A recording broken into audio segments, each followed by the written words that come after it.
سلام بچه، حالتون چطوره؟ پژمانیکس شده هستم. اومدم با این ویدیو اول من حقیقتا آموزش رددی یه بوفاله نمیدونم گاوه چیه این طلایی تاج داره. اومدم آموزش بدم که شکارش کنید بچه، تا انتهای ویدیو با هم باشه.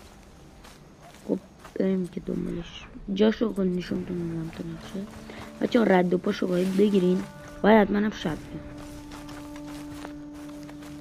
I wonder. Still a ways off. آره از این طرف رد و پاشو میگیریم.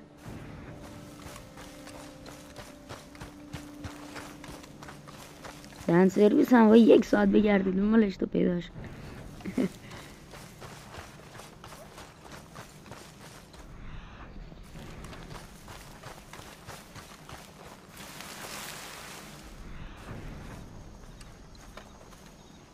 اینجا هم یه نگاهی میکنیم.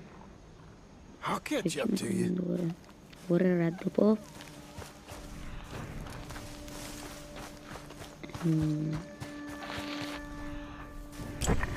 دیگه باید رد و پاشو بگیرین تا پیداش کنین دیگه این بوفالا رو. اینجا هم یه دونه دیگه بگیریم. We must be تفنگو برداریم اونگاه موشه near. بیسا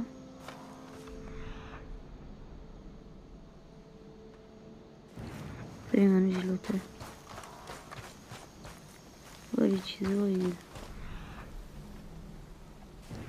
دیدمش.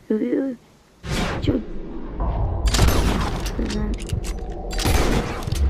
چو یه ذره سکینه بزن. بله این هم بوفاله طلایی عزیز ما. بله داریم که پوست عزیزش رو برداریم و برویم بر کاسبی دل. بچه‌ها دیگه ویدیو اول من خودتون حمایت کنید انشالله ما هم بریم بالا.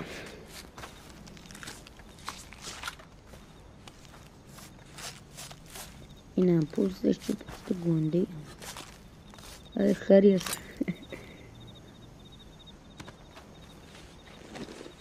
بزنیم بر کولو، بزنیم که از بزنگی بچه ها فعلا